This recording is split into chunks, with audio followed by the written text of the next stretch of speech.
Have you ever thought your life was a perfect book until a torn page revealed a terrible secret? Step into stormy Vancouver with James Carter, a man who seems to have it all: family, love, career. But when whispers from the past ring out, everything comes crashing down like a storm. Lies, betrayal, and an unexpected ending await you. Don't take your eyes off this story that will make your heart beat faster every second until the very last minute. It was a chilly October evening in Vancouver when I, James Carter, stumbled upon a truth that would unravel my life. I'd been married to Sarah Bennett for 20 years, a milestone we'd celebrated with a quiet dinner just months before. We met back in high school. She was a senior at Maple Ridge Secondary, and I was a junior. She had this infectious laugh and a way of making everyone feel like they belonged. We were inseparable, even when she left for the University of Victoria, while I stayed behind to finish high school and take a year at Douglas College. Those first 2 years apart were tough, with her on Vancouver Island and me stuck on the mainland. But we made it work, or so I thought. Eventually, I transferred to UBC, and we moved in together in a tiny apartment near Kitsilano Beach. Life felt perfect. We tied the knot the summer after I graduated, and for 2 decades, I believed we had something solid. That is, until her old friend Emily let something slip that turned my world upside down. It started innocently enough. Just after Thanksgiving, we hosted a small get-together at our cozy house in North Vancouver. The leaves were falling, the fireplace was crackling, and a few of Sarah's college buddies came over: Emily, Rachel, and a couple others. We were all laughing over poutine and craft beer, swapping stories about the good old days. Sarah mentioned offhand that we'd known each other since high school. She kept it vague, like it was no big deal. But Emily chimed in with a grin. Crazy, eh? Meeting so young, having your wild university days, and still ending up together. That's some real Canadian love story. I chuckled, playing along, and said, well, I don't know if Sarah was as wild as me back then. That's when Emily started to say something about a party in Victoria, but Sarah cut her off fast, her voice sharp. Let's not go there, Em. It's not a fun memory. Her face flushed, and the room went quiet for a second. I felt this prickling unease, like I'd missed a step on a dark staircase. Emily clammed up, but the damage was done. My gut twisted. I tried to brush it off, but as the night wore on, I caught Sarah shooting nervous glances at her friends. When we were saying goodbye, Rachel pulled me aside by the front door, her voice low under the hum of the rain outside. James, you need to talk to Sarah. Like, really talk. There's stuff from her UVic days you should know about. She wouldn't say more, just gave me this pitying look before heading out into the wet night. I stood there, the damp air seeping into my bones, wondering what she meant. On the drive home across the Lionsgate Bridge, I couldn't shake it. The city lights blurred through the windshield as I turned to Sarah. What was Rachel talking about? What happened in Victoria? She stared out the window, her reflection pale against the glass. It's nothing, James. Just old drama. Let it go. Her tone was clipped, dismissive, like I was a kid asking too many questions. I pressed harder. No, I deserve to know. What's going on? She snapped back. It's not important, okay? Drop it. That only made it worse. I could feel the tension building, a storm brewing between us. When we got home, I grabbed my keys and told her, I'm staying at Mike's tonight. I'll be back when you're ready to tell me the truth. Her eyes widened, but she didn't stop me. I walked out into the rain, my heart pounding. The next morning, Sarah showed up at my brother Mike's place in Burnaby. She looked like she hadn't slept, hair messy, hands trembling as she clutched a Tim Hortons cup. We sat on his worn-out couch, and she finally spilled it. Okay, James. During those first 2 years at UVic, I slept with other guys. A lot of them. My stomach dropped. How many? I asked, my voice barely a whisper. She hesitated, then said, At least 10, maybe more. I don't know. The room spun. 10? Maybe more? She kept talking, her words tumbling out like a confession she couldn't stop. It was long distance, James. I didn't think we'd make it. I was young, stupid. I didn't think it mattered back then. I stared at her, this woman I'd loved for half my life, and felt like I was looking at a stranger. Who were they? I demanded. She swallowed hard. Some were just random guys. But a few you met them, like Tom and Ryan and even Chris, the one who married Lisa. I introduced you to them when you'd visit. That hit me like a punch to the chest. Tom, Ryan, Chris. Guys I'd shaken hands with, laughed with at parties, all while they'd been with my girlfriend behind my back. Chris was still in our lives, married to our mutual friend Lisa. We'd had them over for barbecues, watched hockey games together. And all this time, Sarah had kept this secret buried. I stood up, pacing the room, my voice rising. You let me hang out with them, Sarah. You acted like nothing happened. She shrank back, tears welling up. I didn't think it had hurt you after all these years. It was so long ago. I laughed, bitter and hollow. Long ago? You lied to me for 20 years. You disrespected me right to my face. She reached for my hand, but I pulled away. I'm done. I want a divorce. I didn't waste time. By the next day, I'd called a lawyer and started the paperwork. Sarah begged me to reconsider, saying it was a mistake, that we could work through it. But her excuses rang hollow. This wasn't just about her cheating, it was the lies, the betrayal, the way she'd dismissed my pain like it didn't matter. Our families got wind of it fast. My parents up in Kelowna called me, pleading, James, don't throw away 20 years over something she did as a kid. People mess up, eh? Forgive her. Sarah's mom chimed in too, saying I was being too harsh, that every marriage has its bumps. Even Mike, my own brother, told me to think about the kids, our daughter Lauren, 19, and our son Ethan, 17. They're almost grown, sure, but they need you two together, he said. I heard them out, but it didn't change anything. This wasn't a bump. It was a canyon. The weeks that followed were a blur of arguments and revelations. I tracked down Chris, who lived in Surrey now with Lisa. Over a tense coffee at a White Spot, he swore he didn't know Sarah and I were exclusive back then. She never said you were her boyfriend, man. I'm sorry, I'd never have gone near her if I knew. He blocked her on everything after that, out of respect, he said. But it didn't ease the sting. I kept digging, talking to Emily again. She dropped another bomb. 10 guys? That's the low end, James. And there was a pregnancy scare once. She freaked out, but it was nothing in the end. A pregnancy scare? My mind reeled. Sarah had kept all of this from me, building our life on a foundation of half-truths. Sarah fought back, insisting it wasn't a big deal. Long-distance relationships are hard, James. Everyone sleeps around a bit. You could have too. I stared at her, incredulous. I didn't, Sarah. I was faithful. We talked about staying together. You made me think we were on the same page. She scoffed. You're overreacting. It's normal. That word normal cut deeper every time she said it. Normal to her meant betraying me, lying for decades, letting me shake hands with the men she'd slept with. I couldn't take it. I moved into Mike's guest room permanently, hired a mediator, and pushed the divorce forward. Our kids took it hard. Lauren, who was at UBC herself now, cornered me one night in Mike's kitchen. Dad, did you cheat on Mom back then? Her voice was sharp, her eyes searching. Before I could answer, Sarah stepped in, her face pale. No, Lauren. It was me. I messed up when I was in Victoria. Ethan, sprawled on the couch with his headphones half on, just nodded like he'd already figured it out. I told them, we're splitting because we can't fix this. But we'll always be your parents, eh? Nothing changes that. Lauren's eyes welled up. She'd been burned by cheating boyfriends before, and I could see her piecing together why I couldn't stay. Ethan just hugged me, saying, I get it, Dad. You deserve better. Therapy was our next step, not to save the marriage, but to figure out how to co-parent.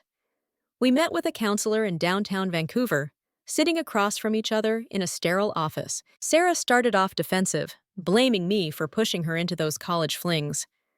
You wanted to go to parties when you visited. I didn't plan for you to meet those guys, I shot back. You could have told me the truth, Sarah. Instead, you paraded me around like a fool. The counselor dug deeper, and slowly, Sarah cracked. She admitted the double standard she'd flipped out when I'd wanted to take a friend to my senior prom, but she'd been sleeping around at UVic. I see it now, she said quietly. It was wrong. I broke us. For a moment, I thought maybe we could salvage something, not the marriage, but a shred of mutual respect. Then came the final blow. In one session, Sarah let slip two things that shattered any hope. First, 10 years ago, we'd hit a dry spell, no intimacy for nearly 2 years. She'd complained I was boring in bed, so I'd tried to spice things up. But she'd shut down, and now she admitted why. She'd been chasing thrills from her college days, fantasies she couldn't shake. It made her feel guilty, but she'd never told me. Second, she confessed to flirting with coworkers on business trips since the pandemic eased up. One guy, Mark, she'd even gone on a date with a full-on dinner in Whistler while I was home with the kids. It didn't get physical, she swore, but the lie was there in her eyes. I felt the last thread snap. "We're done," I said, my voice cold. "No more chances." The divorce raced ahead after that. We told Lauren and Ethan everything well, the basics. Sarah took the lead, owning up to her college mistakes. I promised them we'd keep things civil, that they could talk to us or a therapist anytime. Mediation was next, and it was surprisingly smooth.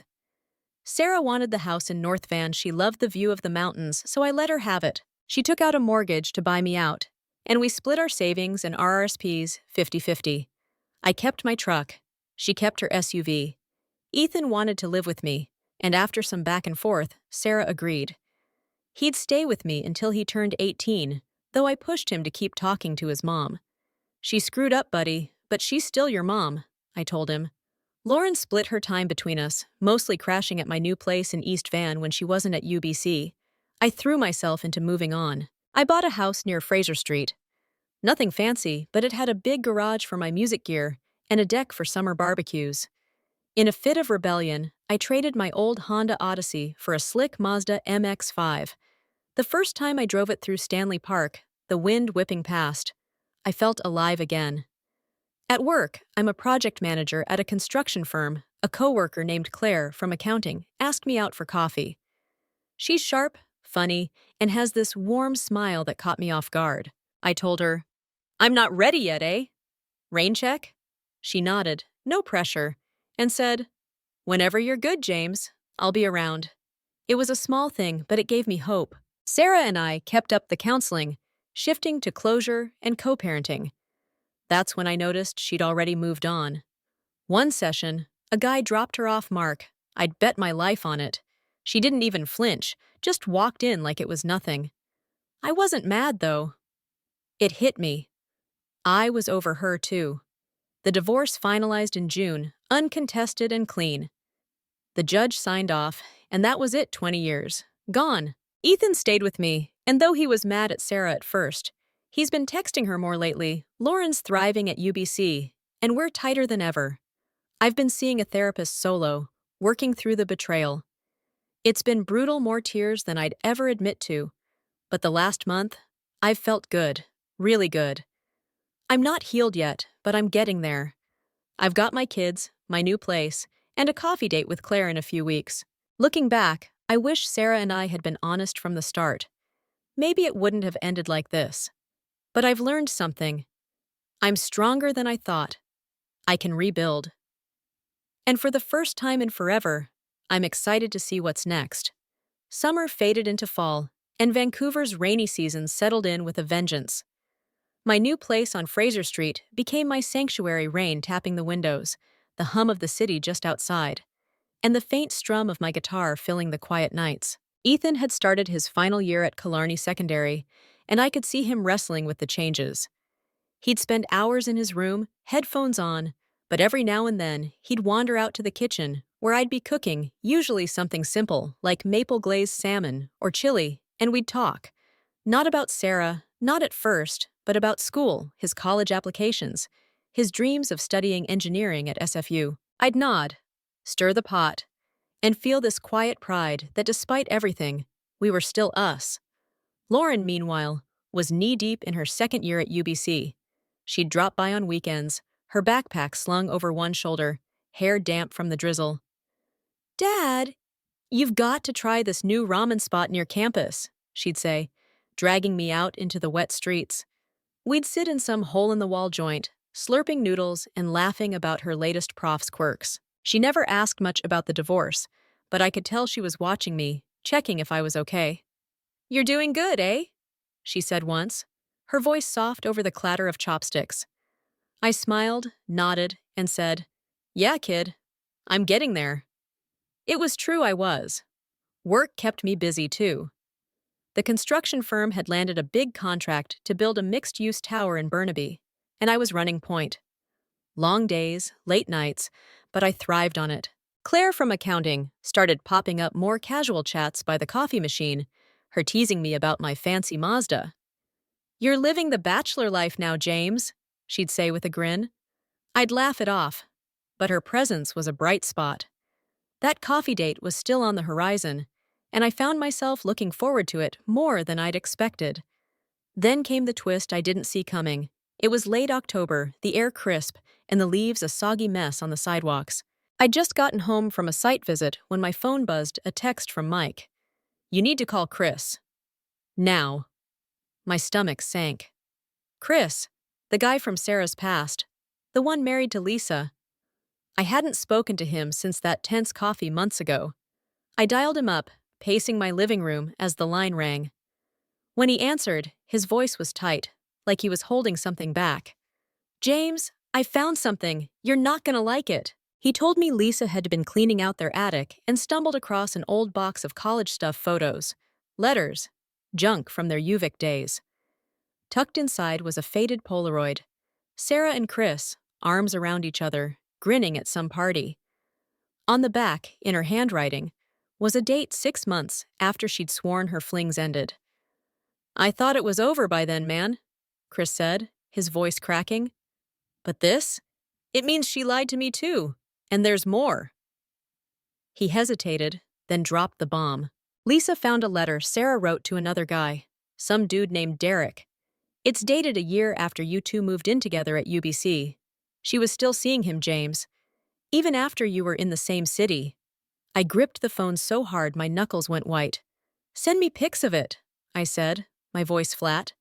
Minutes later, my screen lit up with the evidence Sarah's loopy scrawl confessing she missed Derek, that she wasn't sure about settling down with me yet. The Polaroid stared back at me, her smile mocking everything I'd believed. I sank onto the couch, the rain pounding harder outside. 20 years of marriage, and the lies went deeper than I'd ever imagined. She hadn't just cheated in those long-distance years, she'd kept it going, even when I thought we were building something real. I didn't confront Sarah right away. I needed to think, to breathe. The next day, I drove out to Stanley Park, parked by Third Beach, and walked the seawall alone. The wind bit at my face, the ocean churning gray and restless.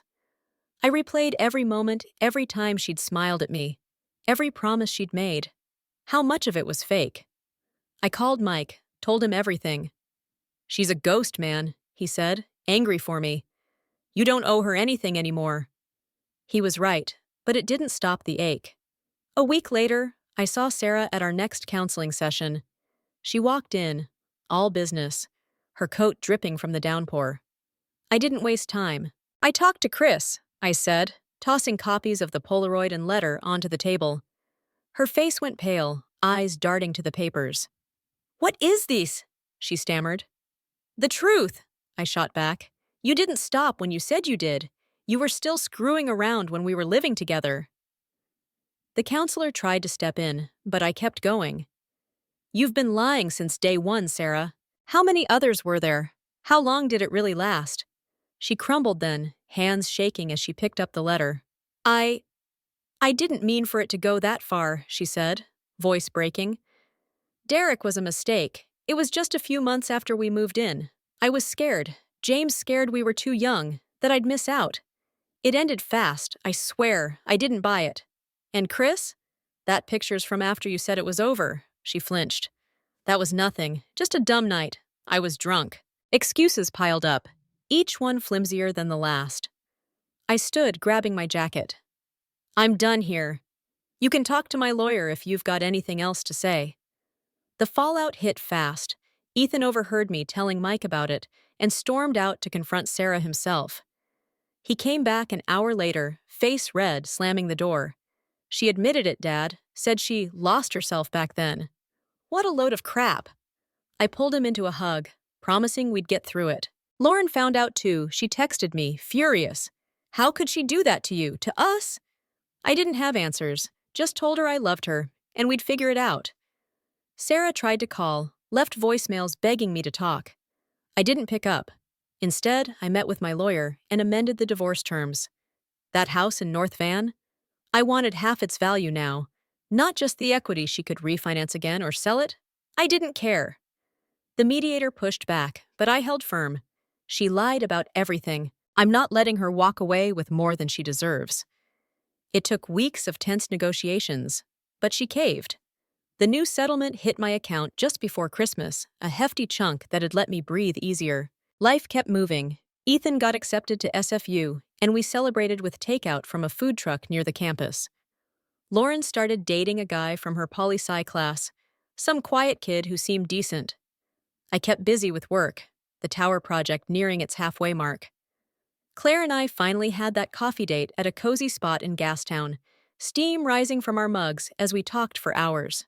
She didn't pry about Sarah, just listened when I vented, then steered us to lighter stuff hockey, her love of kayaking, my terrible cooking attempts. When we said goodbye, she hugged me, quick and warm. You're a good guy, James, don't forget that. I drove home smiling, the first real one in months. Christmas came, and I hosted at my place. Mike brought his girlfriend, Lauren brought her new guy, and Ethan helped me wrestle a turkey into the oven. It wasn't perfect, half the stuffing burned, and we ran out of gravy, but it was ours. Sarah spent the day with her parents in Victoria, and I didn't ask about Mark or anyone else. She was a shadow now, fading from my life. As the kids laughed over a board game and Mike cracked bad jokes, I felt something settle. Not peace, not yet, but a spark of something new. Winter turned to spring and the rain eased up. I started fixing up the house, painting the deck, planting a cedar in the yard. One night, Ethan came home from a visit with Sarah, looking conflicted. She's dating that Mark guy for real now, he said. Asked me what I thought. I shrugged, keeping my tone even. What'd you say? He smirked. Told her it's her life, but she better not mess him around like she did you. I laughed, clapping him on the shoulder. Good man. Claire and I went out again, this time dinner at a seafood place on the waterfront. She wore this green dress that made her eyes pop, and I caught myself staring. We talked about everything but the past plans for a summer hike, her dream of seeing the Rockies. When I dropped her off, she lingered by my car. You're different lately, she said. Lighter? I nodded. Yeah. Took a while, but I'm finding my way. She smiled, and I drove off, the city lights stretching out ahead. The tower project wrapped in June, a sleek silhouette against the Burnaby skyline. At the opening, Claire found me in the crowd, handed me a beer, and said, Proud of you, Carter. We clinked bottles, and for the first time in years, I felt like I'd built something, not just a building, but a life. Sarah was gone, the lies buried. I had my kids, my home, and maybe, just maybe, a shot at something new with Claire. The road ahead was wide open, and I was ready to take it. Summer rolled into Vancouver with a gentle warmth, the kind that made the city glow under long, golden evenings.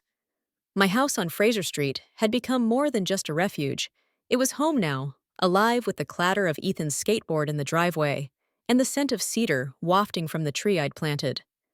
Ethan was gearing up for his first semester at SFU, his acceptance letter framed on his desk like a trophy. We'd spent days shopping for dorm stuff, cheap IKEA shelves, a coffee maker he swore he'd use, and I could feel him itching to spread his wings.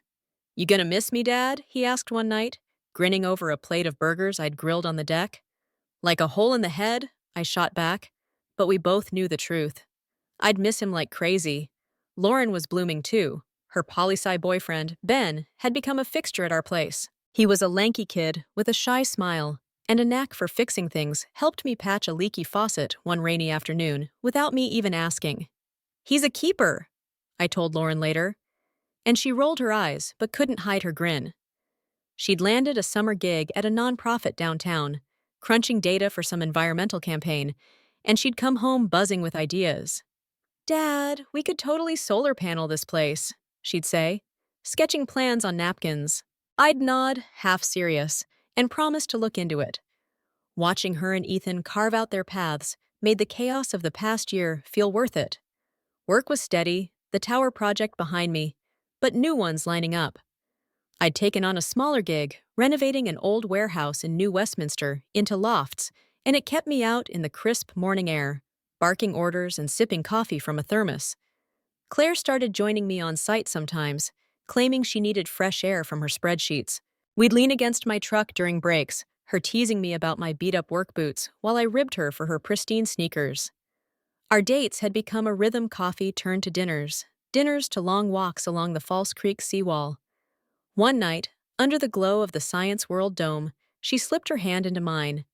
It felt easy, right, and I didn't pull away. But shadows have a way of creeping back. It was mid-August when Ethan came home from a weekend at Sarah's, his jaw tight. "Dad, you need to hear this," he said, dropping onto the couch. I set down my guitar, bracing myself. "Mom's engaged. To Mark." The words hit like a rogue wave. Engaged? We'd been divorced barely 6 months. I took a slow breath, keeping my face neutral. "She tell you herself?" He nodded. "Yeah. Showed me the ring and everything. Said it's happening next spring." I leaned back, processing. Sarah moving on didn't surprise me. Mark had been in the picture since the divorce kicked off. But this fast? It stung. A sharp jab I hadn't expected. I didn't say much, just asked Ethan how he felt. "Weird," he admitted. "Like, good for her, I guess. But it's fast." Lauren's pissed, though she won't even talk to Mom about it. I could see why. Lauren had always been fiercer about loyalty, her wounds from Sarah's betrayal cutting deeper. I called her later, catching her between shifts. "You okay, kid?" I asked. She sighed, static crackling on the line. "No, Dad. She doesn't get to just start over like nothing happened. Ben says I should let it go, but I can't." I didn't push, told her she didn't have to forgive on anyone's timeline but mine. "Come over this weekend," I said. "We'll figure it out." She agreed, and I hung up, staring out at the dusk settling over the city. The news churned in my head for days. I didn't care who Sarah married, not really, but the speed of it. The way she'd leaped into a new life while I was still picking up pieces gnawed at me. Claire noticed, of course. We were at a pub in Yaletown, splitting fish and chips, when she tilted her head. "You've been quiet all night, James. What's up?" I told her about Sarah's engagement, keeping it short. She listened, then reached across the table, her fingers brushing mine. "That's her story now, not yours. You've got your own going, eh?" Her words were simple, but they steadied me. I squeezed her hand back, grateful for her calm. September brought a curveball. I got a call from my lawyer. Sarah wanted to renegotiate Ethan's college fund. She'd put money aside years ago, but now, with her wedding looming, she claimed she needed it for new expenses. I was livid. "She can't touch that," I told the lawyer, pacing my kitchen. "It's for Ethan, not her damn ring." He agreed to fight it, but it meant reopening mediation.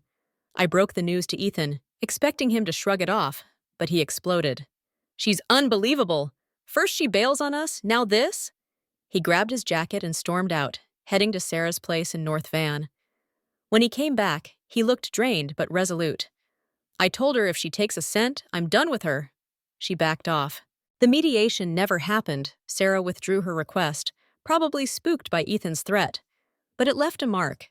He started pulling away from her, skipping visits, focusing on school and his new buddies at SFU. Lauren, meanwhile, softened a bit. She went to Sarah's for coffee one Sunday, came back saying, "She's happy, Dad." "I hate it, but she is." I nodded, letting her work through it. For me, it was closure of a different kind. Sarah's life was hers now, separate, distant. Mine was here, with my kids and the world I'd built. Fall deepened, and Claire and I took a weekend trip to Whistler. We hiked the trails, leaves crunching underfoot, the mountains stark against a clear sky. At night, we holed up in a cabin, fire roaring, sharing stories over cheap wine. She told me about her dad, a fisherman who'd taught her to navigate by the stars. I talked about my old man, a logger who'd shown me how to swing an axe. We laughed, kissed, and for the first time, I let myself imagine a future with her, not just dates, But something real. You ever think about settling down again? She asked, her head on my shoulder. I paused, then said, Yeah, maybe, with the right person. She smiled, and we left it there, unspoken but understood.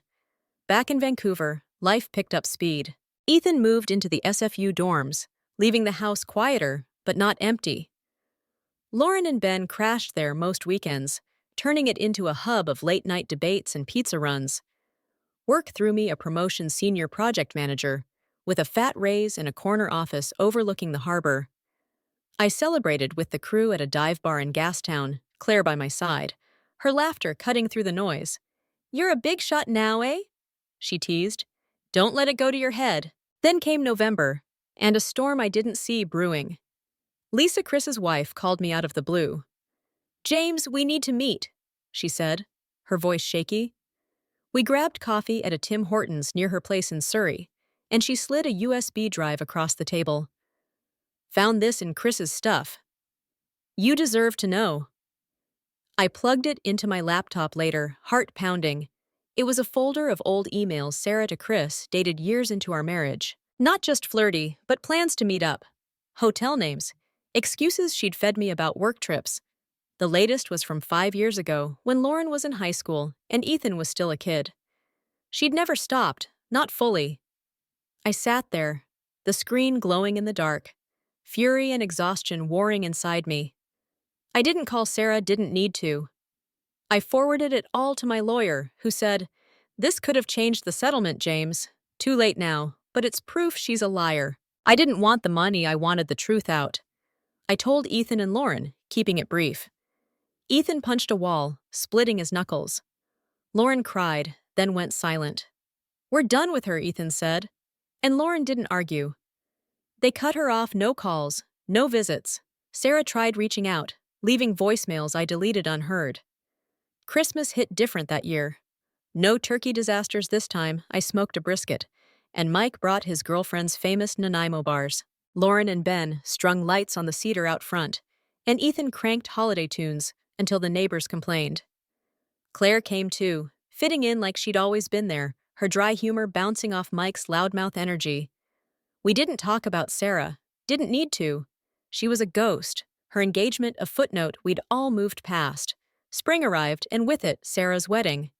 Ethan got an invite, but tossed it. Lauren didn't even get one. I heard through Mike she'd married Mark in Victoria, a small thing on the beach. I didn't care, my life was full. Claire and I were planning a road trip to the Okanagan, chasing wineries and sunshine. Ethan aced his first semester, Lauren landed an internship, and I was sketching plans for a cabin up north. Something to build with my hands, a legacy for the kids. The past was ash, scattered. I'd found my footing, and it was solid ground. Summer swept into Vancouver with a burst of heat, the kind that turned the city into a shimmering mosaic of glass and green. My life on Fraser Street had settled into a rhythm I hadn't known I'd needed, mornings spent sipping coffee on the deck, evenings tinkering in the garage with a new woodworking project. Ethan was thriving at SFU, coming home every few weeks with stories of late-night study sessions and epic foosball battles in the dorm lounge. He'd grown into this confident kid, all sharp edges and big dreams, and I'd catch myself staring at him, amazed at how fast time had flown. "You're turning into an old sap, Dad," he'd tease, dodging the dish towel I'd flick at him during our Sunday dinners. Lauren was a force of nature. Her internship at the nonprofit had morphed into a part-time gig, and she was juggling it with her UBC classes like a pro. She and Ben had taken to hosting movie nights at my place, old Canadian classics like The Grand Seduction or Bon Cop, Bad Cop, with popcorn spilling over the couch and their laughter filling the house. Ben had started calling me Mr. Carter with this mock formality that cracked me up, and I'd rib him back about his terrible taste in hockey teams. He was a die-hard Leafs fan, poor guy. Lauren would just shake her head, muttering, "You two are hopeless," but her smile said she loved it. Claire and I were carving out something steady too. The Okanagan road trip had been a blast, winding through vineyard country, tasting Pinots and Syrahs until we were giddy, then crashing in a little B&B near Penticton with a view of the lake. We'd spent a day kayaking, her paddle splashing me every chance she got, and I'd retaliated by tipping her into the water, both of us laughing until we could barely breathe. Back in Vancouver, she'd started leaving bits of herself at my place, a scarf draped over a chair, a book on the coffee table. One night, as we cooked salmon tacos in my kitchen, she looked at me over the sizzling pan and said, "This feels good, James. Us." I nodded, my chest warm. Yeah, it does. But life's never a straight line. It was late July when Ethan dropped a bombshell. He'd been out with some SFU buddies at a craft brewery in Mount Pleasant when he'd run into Mark, Sarah's husband, alone, nursing a beer. "He looked rough, Dad," Ethan said, slouched at my kitchen table. "Said he and Mom are fighting nonstop. He asked about you, wanted to know if you'd ever forgive her." I frowned, setting down my mug. "What'd you tell him?" Ethan shrugged. "Told him you're good now. That we all are." He just nodded, like he didn't believe me. I didn't know what to make of it. Mark reaching out through my kid felt like a lifeline he shouldn't have thrown. But I let it sit, figuring it was Sarah's mess to untangle. August brought a heat wave, the city simmering under a relentless sun. I was knee-deep in the warehouse Reno in New Westminster, sweat soaking my shirt as I hauled lumber with the crew, when my phone buzzed. It was Lisa again, Chris's wife, her voice clipped. "James, I've got something else. Can we meet?" We linked up at a park in Burnaby, her sitting stiffly on a bench, a manila envelope in her lap. "Chris left this behind when he moved out," she said, handing it over. "We split last month. He couldn't handle the guilt anymore." Inside were bank statements, old ones from 10 years back. Highlighted lines showed transfers hundreds of dollars at a time to a name I didn't recognize, Kay Reynolds. Lisa's eyes were hard. "It's a woman Sarah knew. Chris admitted he was paying her off something about keeping quiet. I think it's tied to your ex." I drove home, the envelope burning a hole in my passenger seat. That night, I spread the papers across my dining table, piecing it together. Dates lined up with a rough patch in our marriage when Sarah had been distant, claiming stress from her job at a marketing firm. I called Mike, who roared over on his motorcycle within the hour. "Blackmail?" he said, scanning the numbers. Or hush money. What the hell was she hiding? I didn't have answers, but I needed them. Against my better judgment, I texted Sarah, "Meet me tomorrow, neutral ground. We need to talk." We met at a diner on Commercial Drive, the kind with chipped mugs and sticky tables. She walked in, thinner than I remembered, her eyes wary. "What's this about, James?" she asked, sliding into the booth. I tossed the statements in front of her. Who's Kay Reynolds, and why was Chris paying her off 10 years ago? Her face drained of color, hands clenching the edge of the table. "It's not what you think," she started, but I cut her off. "Don't lie, not now." She swallowed, then spoke, her voice low. "Kendra, she was a friend from work. She caught me with someone back then. Not Chris, just a guy, a one-time thing. She threatened to tell you unless I paid her. Chris helped me cover it because he felt guilty about college." I leaned back, the diner noise fading to a hum. "A one-time thing. 10 years into our marriage?" She nodded, tears brimming. "I panicked, James. It was stupid. I was lonely. You were always working late. It didn't mean anything." I laughed, sharp and bitter. "None of it ever does to you, does it? And Mark, how's he taking your meaningless habits?" She flinched. "He doesn't know. We're struggling. He thinks I'm hiding something." I stood, tossing a 10 on the table. "You are. Good luck with that."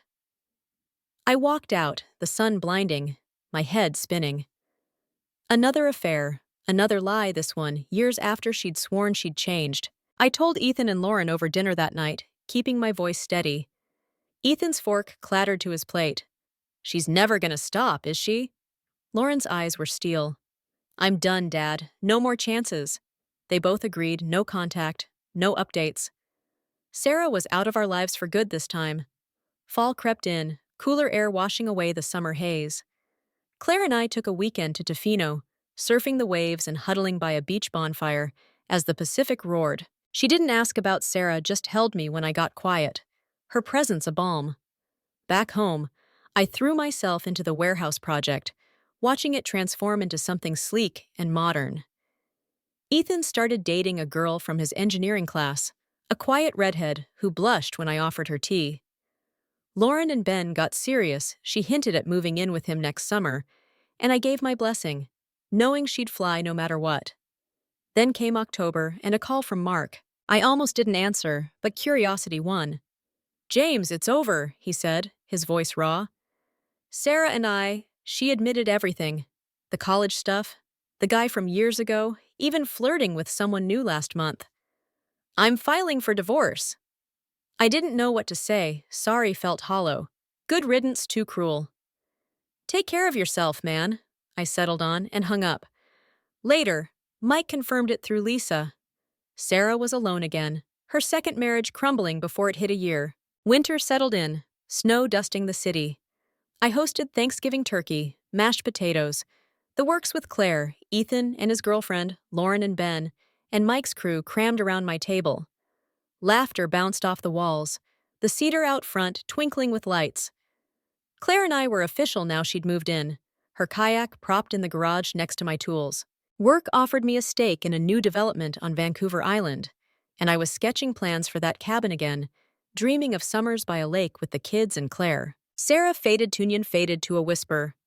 One night, alone with my thoughts, I watched the snow fall outside, the city quiet under its blanket. I'd survived her storm stronger, scarred, but standing. Ethan and Lauren were my anchors, Claire my light. The past was a closed book, its pages burned. Ahead was a horizon I'd earned, wide and wild and mine. Spring arrived in Vancouver with a burst of cherry blossoms, painting the streets in soft pinks and whites. Life on Fraser Street had taken on a new cadence. Claire's laughter mingling with the clatter of dishes as we cooked breakfast together, the cedar in the yard stretching taller under the warming sun. Ethan was deep into his second semester at SFU, coming home less often, but calling me with updates about his latest robotics project or a prof who'd praised his work. "I might actually be good at this, Dad," he said once, his voice crackling with pride over the phone. I grinned, telling him, "You're damn right you are," and meant every word. Lauren and Ben had made their move official. She'd packed up her room and shifted into his place near Main Street, a cozy walk-up with creaky floors and a view of the skyline. She'd swing by my house with updates about her nonprofit work, her eyes bright as she talked about lobbying for urban green spaces. "We're pitching to the city council next month," she told me one Sunday, perched on my couch with a mug of tea. Ben, fiddling with a loose cabinet hinge in my kitchen, chimed in, "She's gonna crush it, Mr. Carter." I nodded, proud as hell, and handed him a screwdriver. "Call me James, eh?" And don't strip the screw. Claire and I were finding our groove. She'd taken over half the garage with her outdoor gear kayaks, climbing ropes, a battered bike she swore she'd fix up. We'd started biking the Stanley Park seawall on weekends, racing each other until we collapsed on a bench, breathless and grinning. One evening, as the sun dipped below the horizon, she turned to me, her cheeks flushed. "You ever think about doing something big together? Like, I don't know, a business or a trip around the world?" I laughed, catching her hand. "With you? I'd think about anything. It wasn't a plan yet, just a seed, but it stuck with me." The warehouse Reno wrapped up in May, and the grand opening was a quiet triumph, tenants moving in, the crew toasting with beers on the rooftop as the sun set over the Fraser River. My stake in the Vancouver Island project was greenlit too, a boutique hotel near Nanaimo, all timber and glass, set to break ground next year. I'd spend nights sketching ideas, Claire leaning over my shoulder with suggestions. "More windows here, let the ocean in." Work was good, life was good, but the past has a way of tapping you on the shoulder when you least expect it. It was June when Ethan came home for a weekend, his duffel slung over his shoulder, a shadow in his eyes. We were grilling steaks on the deck when he dropped it. "Dad, I saw Mom downtown yesterday. She was with some guy not Mark. Looked like a wreck, honestly." I flipped the meat, keeping my tone even. "Yeah? How'd she seem?" He shrugged, poking at the coals. "Off?" Like she was trying too hard to laugh. The guy was all over her, but she kept looking around, nervous. I nodded, filing it away. Sarah's second divorce had hit the grapevine months ago, but this was new, a rebound maybe, or another spiral. I didn't care enough to dig, but it lingered like smoke. July brought a heat wave, the city sweltering under a thick haze. Claire and I escaped to Bowen Island for a long weekend, hiking trails and swimming in the cool, clear water of Killarney Lake. We rented a cabin, just us and the woods, and spent nights on the porch with a guitar I'd brought along, her humming harmonies to my clumsy chords. One morning, as we sipped coffee with the mist still clinging to the trees, she said, "I got a job offer. Big one, consulting firm in Calgary. Better pay, more travel." My stomach tightened. "You thinking about it?" She nodded, slow. "Maybe. But I'd miss this us." "What do you think?" I set my mug down, choosing my words. "I'd miss you like hell. But if it's what you want, we'd make it work." She smiled, relieved, and we left it open, a question mark hovering. Back in Vancouver, the heat broke with a thunderstorm that rattled the windows. I was home alone, Claire at a work thing, Ethan at SFU, Lauren with Ben when my phone lit up with a number I didn't know. I answered, cautious. "James?" "It's Lisa." Her voice was thin, urgent. "I'm sorry to call, but I found something you need to see. Can you come to Surrey?" I grabbed my keys, the rain pelting my truck as I drove out. She met me at her place, a duplex with peeling paint, and handed me a shoebox. Chris mailed this to me before he took off to Alberta. Said he couldn't face it anymore. Inside were photos, not Polaroids this time, but glossy prints. Sarah, younger, at parties I'd never been to, her arm around guys I didn't recognize. Dates stamped on the back stretched into our early marriage years after UBC, after the kids were born. A note was tucked in, Chris's handwriting shaky. "She never told you the half of it. I'm sorry, man." Lisa watched me, her face tight. "He said there were more affairs, not just flings. She'd meet them when you were on job sites." He knew and didn't say anything. I thanked her, voice hollow, and drove home through the storm, the box beside me like a live wire. I didn't sleep that night. The photos spread across my table, a timeline of betrayal I hadn't seen coming. Ethan and Lauren were little diapers, first steps while Sarah was out living a double life. I called Mike at dawn, his groggy, "What's up?" turning to curses when I told him, "She's a damn chameleon, James. You've got to let the kids know this isn't just old baggage." He was right. I sat them down that weekend, the rain still drumming outside. Ethan's fists clenched. Lauren's face went stone cold. "She's a stranger," Lauren said, voice breaking. "I don't want her near me." Ethan nodded. "Same. She's toxic."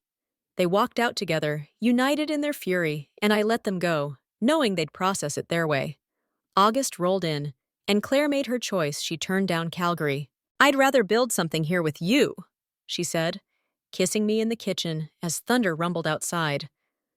We started dreaming bigger, maybe a small adventure company, kayaks and bikes for tourists, something to call ours. The Nanaimo Hotel broke ground, and I flew out for the ceremony, standing on the rocky shore as the crew dug in. It felt like a marker proof I could create without breaking. Fall painted the city in oranges and reds. Ethan aced a robotics competition. His team's bot, taking first at a regional showcase. Lauren's pitch to the city council worked. They greenlit her project, and she called me, screaming, "Dad, we're getting solar benches downtown!" I laughed, promising a celebratory dinner. Claire and I biked the Arbutus Greenway, her challenging me to a sprint I lost spectacularly, and we ended up sprawled on the grass, catching our breath. "You're stuck with me now, Carter," she said, grinning. "Good," I replied and meant it. Then came October, and a curveball. Mark showed up at my door, unannounced, looking like he hadn't slept in days. "James, I need your help," he said, voice rough. I let him in, wary. "Sarah's missing." She took off after a fight, left a note saying she's done with everything. "I don't know where she is." I stared at him, the weight of her chaos crashing back. "Why me?" He shrugged, helpless. "You know her better than anyone. The kids won't talk to me, and I'm out of options." I didn't owe him or her anything, but something in his desperation tugged at me. "I'll ask around," I said. That's it. I called Lisa, Mike, even a few old mutual friends. No one had seen her. Ethan and Lauren flat out refused to help. She made her bed, Ethan snapped. But I kept digging, more for closure than rescue. A week later, Mark texted, "Found her. Rehab in Kelowna. She's staying there."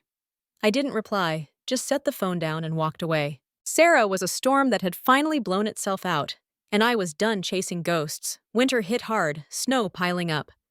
Claire and I hosted Christmas again. Ethan brought his girlfriend, Lauren and Ben, hauled in a tree we barely fit through the door. Mike's crew showed up with enough food to feed half the block, and we laughed through the night, the house warm and alive. The hotel in Nanaimo was rising fast, my cabin sketches turning into blueprints. Life was loud, full, mine. Sarah's shadow was gone, and I stood taller without it. The future stretched out, bright and uncharted, and I was ready, really ready for whatever came next. Spring unfurled across Vancouver with a quiet promise, the cherry blossoms fading into lush greens as the city hummed back to life. My house on Fraser Street felt fuller every day, Claire's bike now a permanent fixture in the garage, her coffee mug stacked beside mine in the cupboard. Ethan was knee-deep in his second year at SFU, spending more time on campus, but still crashing at home when he needed a break from dorm chaos. He'd taken up rock climbing with his girlfriend, Mia, and they'd burst in some weekends, gear slung over their shoulders, regaling me with tales of scaling cliffs near Squamish. "You should come with us, Dad," he'd say, grinning. "Get you out of that office." I'd laugh, promising to think about it, secretly thrilled he still wanted me along. Lauren was a whirlwind. Her solar bench project had launched sleek, sun-powered seats popping up in parks downtown, and she'd been tapped to speak at a sustainability conference in Victoria. She'd prepped for weeks, practicing her speech in my living room, while Claire and I played audience, nodding like proud parents. Ben tagged along to the event, texting me a photo of her on stage, mid-gesture, with the caption, "She's killing it, James." When they got back, we celebrated with a backyard barbecue burger sizzling, music drifting over the fence, the cedar casting long shadows as the sun dipped low. Claire and I were dreaming bigger too. The adventure company idea had taken root. We'd spent evenings sketching out a plan for a small outfit, renting kayaks and bikes along the North Shore. "Something simple," she'd say, her pen flying over a notepad. "Locals and tourists, easy access to the water." I'd nod, tossing in ideas for guided tours, maybe a tie-in with the Nanaimo Hotel once it opened. We'd even scouted a spot near Lonsdale Quay, a weathered shack we could fix up, and the possibility felt electric. Work kept me busy. The hotel build was ahead of schedule, the timber frame rising against the island's rugged coast. But this, with Claire, was personal, ours. Summer hit with a vengeance, the air thick and warm. Ethan and Mia roped me into that climbing trip, and I hauled myself up a beginner route near Stawamus Chief. Muscles screaming, but grinning like a kid when I hit the top. Claire snapped a photo me, sweaty and triumphant, the valley sprawling below, and I framed it on my desk. A reminder I could still surprise myself. Lauren and Ben joined us for a weekend at the cabin site I'd bought near Pemberton, a raw patch of land with a stream cutting through. We camped under the stars, plotting where the porch would go, the kids pitching in with ideas while Claire sketched it all out. "This is gonna be epic, Dad," Lauren said, her voice soft against the crackling fire. Then August rolled in, and the past reared up like a sudden squall. I was at the warehouse-turned-lofts in New Westminster, checking on a tenant issue, when my phone buzzed with a text from an unknown number. "James, it's Sarah. I'm out of rehab. Can we talk?" I stared at the screen, the hum of the city fading. Months of silence, and now this. I didn't reply right away, drove home instead, the message a weight in my pocket. Claire was at the kitchen table, sorting through kayak rental permits, when I told her. She set her pen down, eyes steady. "What do you want to do?" I shrugged, restless. "Hear her out, maybe, for the kids' sake. But I don't trust her." Claire nodded. "I'll back you either way." We met at a park in East Van, neutral turf, the late summer sun beating down. Sarah looked different, gaunt, her hair pulled back tight, a nervous energy in her hands as she clutched a water bottle. "Thanks for coming," she said, voice small. "I've been clean 3 months. Therapy, the works." I wanted to say I'm sorry not just for college, but everything. Mark, the lies, all of it. I crossed my arms, waiting. Why now? She exhaled, shaky. I hit bottom, James. Lost the house, lost Mark, lost the kids. I'm trying to fix what I can. I studied her, no tears. Just a rawness I hadn't seen before. Ethan and Lauren, they're done with you. You know that, right? She nodded, eyes dropping. I do. I don't expect anything. Just needed you to hear it. I didn't forgive her, couldn't, but I listened. She talked about rehab, about unraveling decades of denial, about the guy Ethan had seen her with downtown, a fling that crashed fast. I'm not asking for a redo, she finished. Just tell them I'm trying if they ever ask. I said I would, and that was it. I walked away, the park buzzing with kids and dogs, feeling lighter, but not absolved. When I told Ethan and Lauren, they barely reacted. Ethan muttered, "Good for her," and Lauren just shrugged. "Too late," she said. And that was the end of it. Fall swept in, crisp and golden. The adventure company launched Sheed North Shore Paddle and Pedal, a mouthful we laughed about but stuck with. The shack by the quay was ours, painted blue and buzzing with locals renting gear on weekends. Claire quit her accounting gig to run it full-time, her grin wide as she handed out life jackets, while I pitched in after work, hauling kayaks and tuning bikes. Ethan and Mia helped too, turning it into a family affair, and Lauren designed flyers that popped up in coffee shops across town. "You're a mogul now, Dad," she teased, and I waved her off, but the pride stuck. The Nanaimo Hotel opened in October, a sleek beauty that drew a crowd for its launch. Claire and I flew out, cutting the ribbon with the crew, the ocean glinting behind us. Guests raved about the design, the way the light poured in, the cedar beams echoing the island's roots, and I felt a surge of something like legacy. Back home, the cabin was taking shape, 2 walls up, roof on, a retreat we'd finish next summer.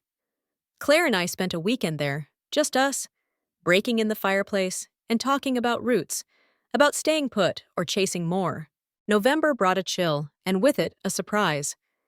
Ethan showed up one night, Mia in tow, with a ring box in his hand. "I'm proposing, Dad," he said, grinning ear to ear. "Next week, up on the Chief where we climbed." I hugged him hard, Claire wiping her eyes as Mia laughed, showing off the simple band he'd picked. "You're in, right?"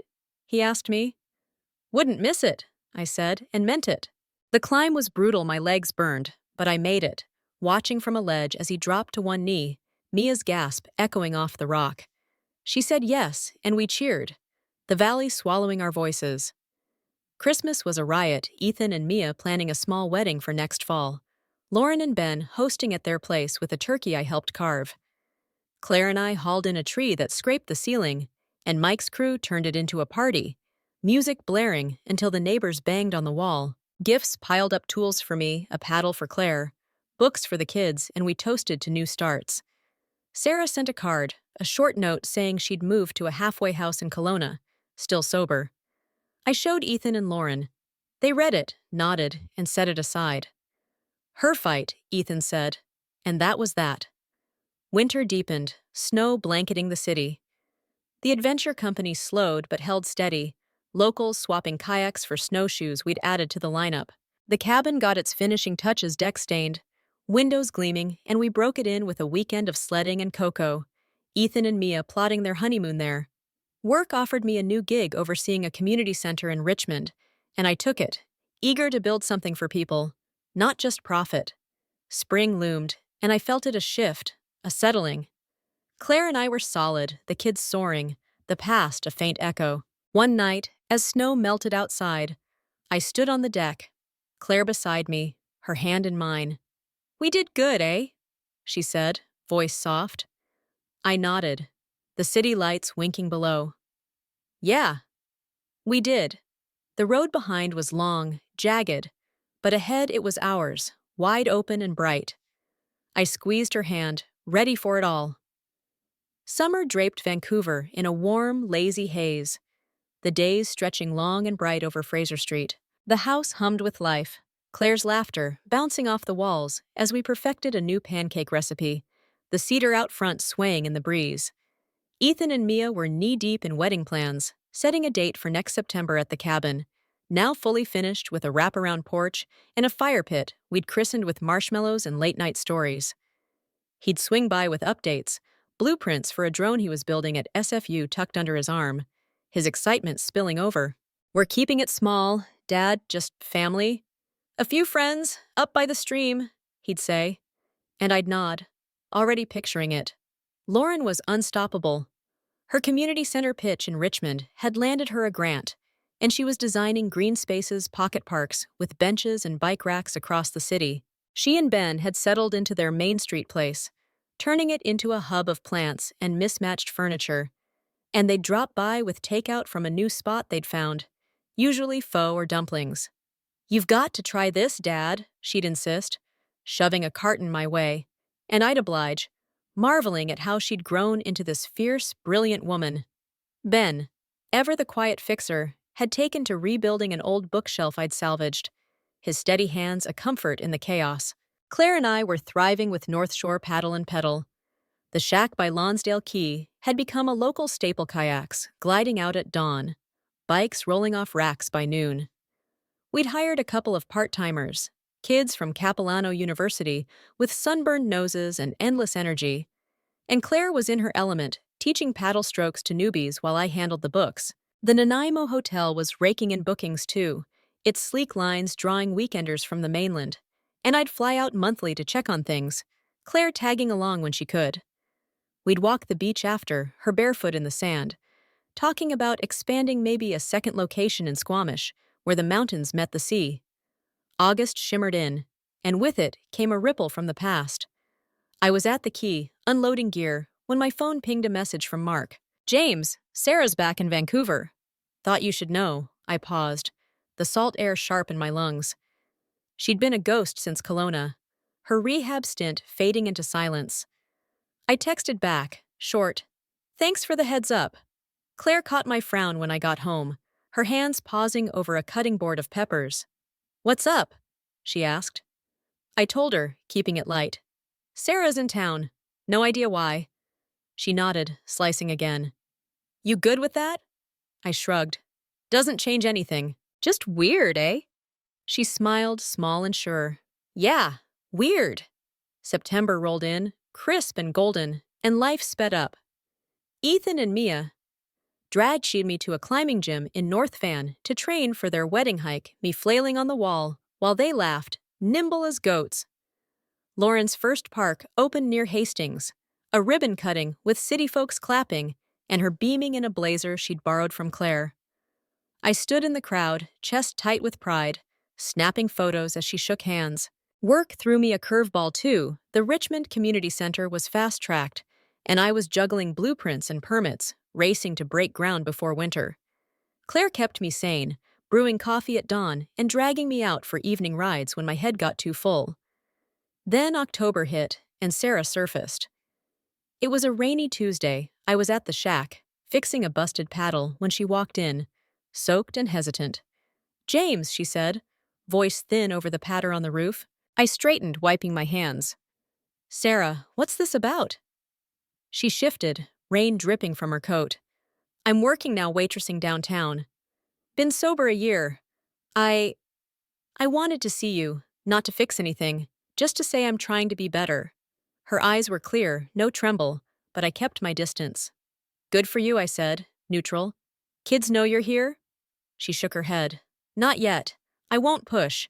Just thought you should hear it first." I nodded, the air heavy. "I'll tell them. That's all I can do." She left, the door swinging shut, and I stood there, the paddle forgotten, rain drumming on.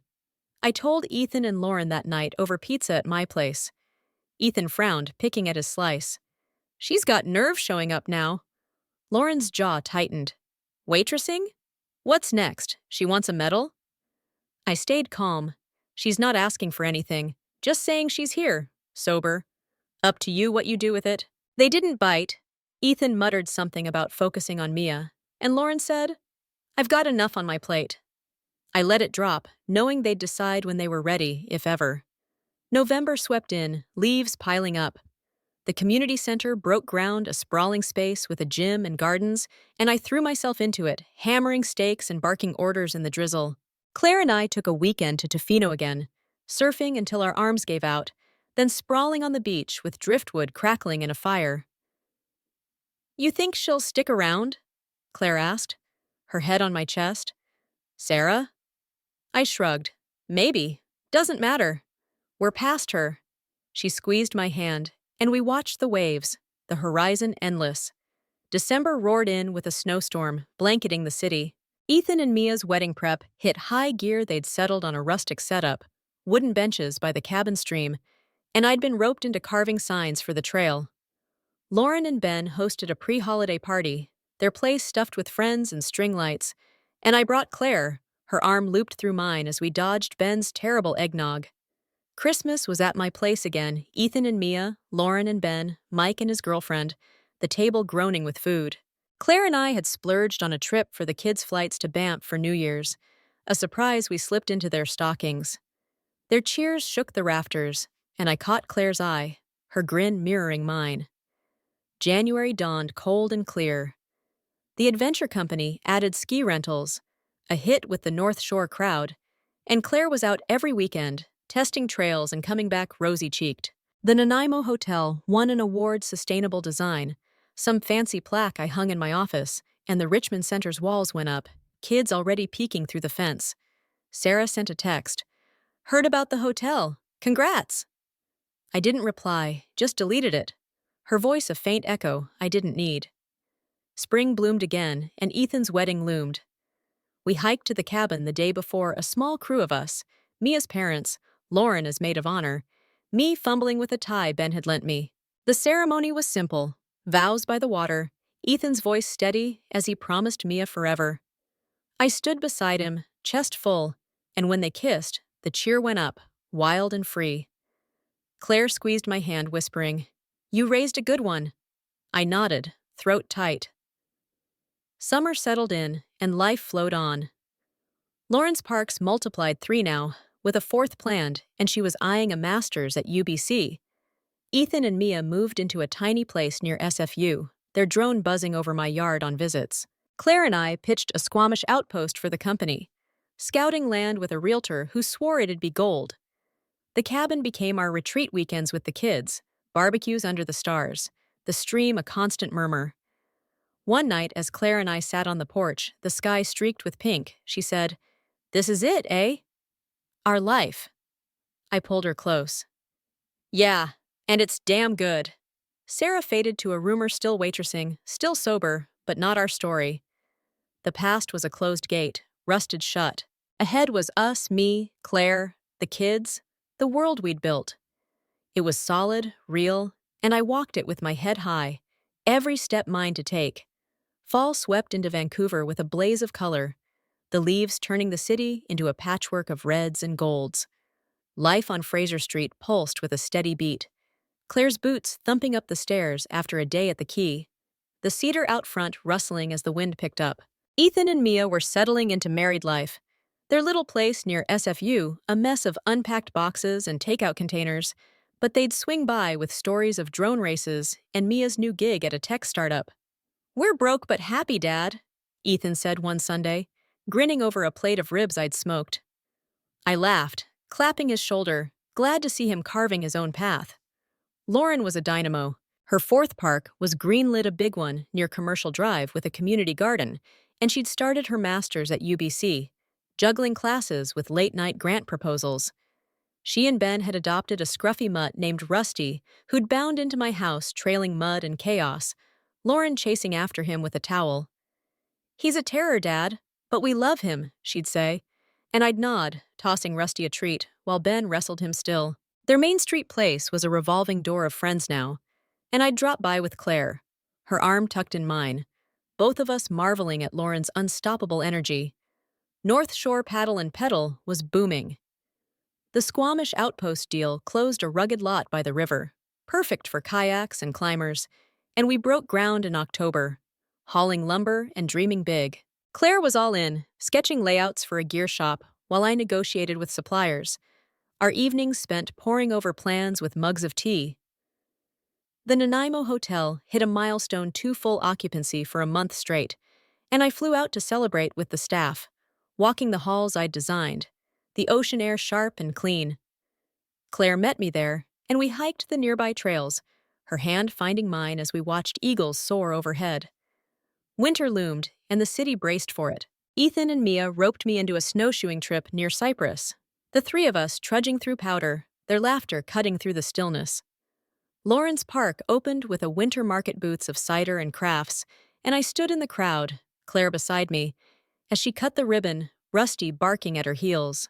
The Richmond Community Center was nearly done too, its gym echoing with test runs of basketball games, and I'd wander the site after hours, the quiet pride of building something lasting settling in my bones. Then November dropped a twist. I was at the Squamish site, checking the foundation, when my phone buzzed a call from an old coworker, Dave, who'd known Sarah back in her marketing days. "James, heads up," he said, voice low. "Sarah's working at a bar now, not just waitressing. Heard she's mixed up with some rough-type stealers, maybe. Thought you'd want to know." I thanked him, the wind whipping around me, and hung up. The news a cold knot in my gut. I didn't tell Claire right away, drove home instead, the road blurring as I wrestled with it. When I did, she frowned, stirring soup on the stove. "You think it's true?" I shrugged. "Could be. Doesn't change us, but the kids," she nodded. "Tell them. They'll hear it eventually." I sat Ethan and Lauren down at the cabin that weekend, the fire crackling as snow dusted the windows. "Your mom's backsliding," I said, blunt. "Bar work, maybe worse. Dave's word, not mine." Ethan's face darkened. "She was sober, what, a year?" "Figures." Lauren hugged Rusty tight, her voice sharp. "She's a train wreck, Dad. I'm not cleaning up her mess again." I didn't push, just told them I'd keep an ear out, let them know if it got serious. They nodded, resolute, and we let the fire burn out the tension, the night closing in. December roared in with a storm, snow piling high. The adventure company shifted gears, snowshoes and skis flying off the racks, and Claire and I worked late, laughing as we slipped on ice outside the shack. Christmas was a whirlwind Ethan and Mia hosted at their place, a tiny tree leaning under too many ornaments, while Lauren and Ben brought Rusty, who promptly chewed a gift bow. I cooked at home, too. Claire and I slow dancing in the kitchen to old vinyl, the kids crashing later with leftovers. New Year's hit, Banff, me, Claire, Ethan, Mia, Lauren, Ben, all of us skiing until our legs gave out, then toasting midnight in a lodge, the mountains looming dark and vast. Spring thawed the city, and life surged forward.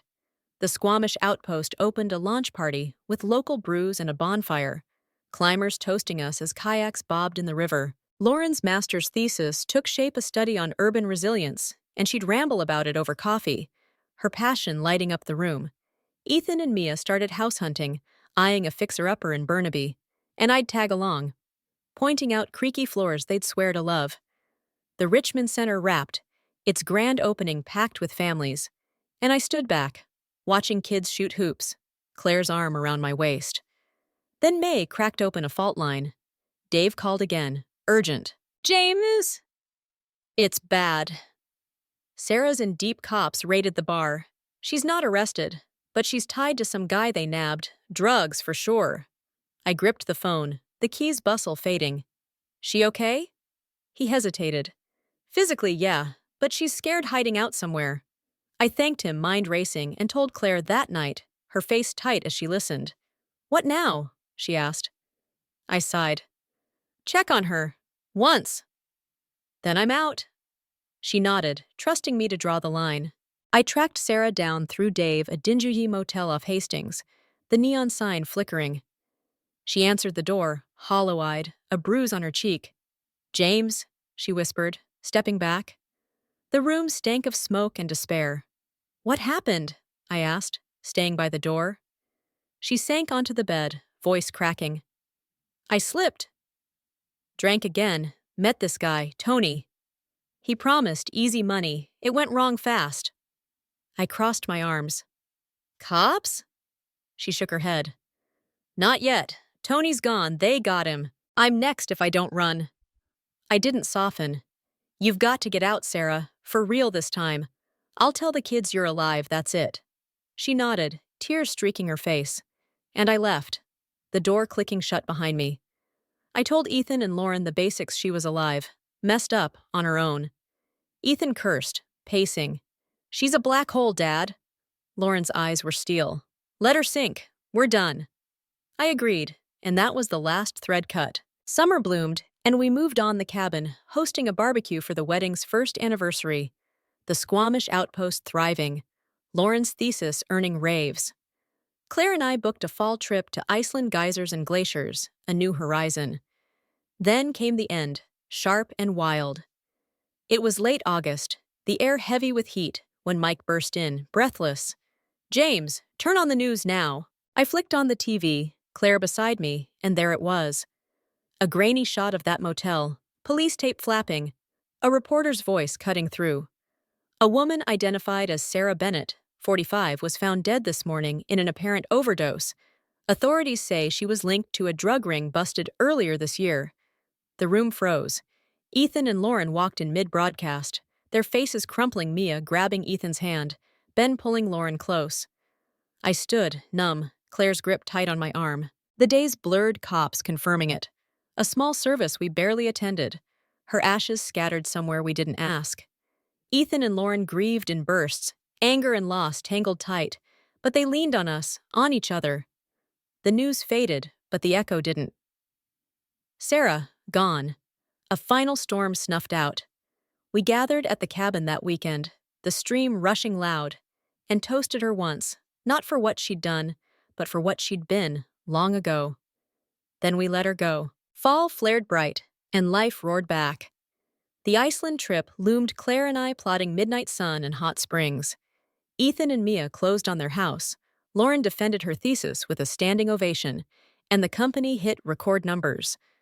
One night, under a sky streaked with stars, I stood on the cabin porch, Claire beside me, the kids' laughter drifting from inside. It's over, eh? She said, voice soft. I nodded, pulling her close. Yeah. And we're still here. The world spun on, fierce and alive, and I faced it scarred, strong, ready for whatever came next.